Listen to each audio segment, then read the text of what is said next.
استاد ہوتے ہیں، حقیقت میں یہی تو قوم کی بنیاد ہوتے ہیں۔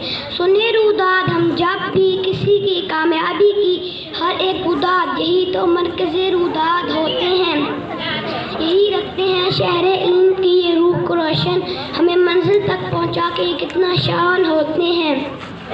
السلام علیکم جناب صدر، آج میری تقریر کا موضوع ہے استاد کا مقام۔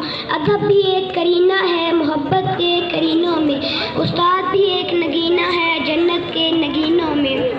جناب صدر، استاد وہ ہے جو بنجر زمین کو کھلیان بنا دے، استاد وہ ہے جو پتھر کو تراش کے ہیرا بنا لے، استاد وہ ہے جو کسان بھی ہے، استاد وہ ہے جو مامال وطن بھی ہے، الغرض کے استاد واجب الاحترام بھی ہے۔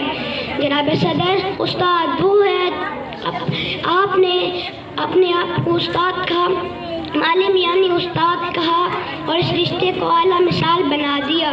خزاں کے موسم میں بھی بہار رہتے ہیں، استاد ہماری اچھی تربیت کر کے ہمیں نکھار دیتے ہیں۔ اب آخر میں اور سب طالبات کھڑے ہو کر استاد کو سلام پیش کریں۔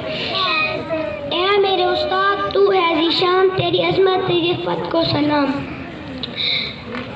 علم و حکمت کا علم بردار ہے تو، قافلِ حق کا سالار ہے تو، اس زمانے میں جہالت کے خلاف ہر گھڑی برسر پہکار ہے تو۔ اے میرے استاد، تیری خدمت تیری عفت کو سلامت۔ شکریہ۔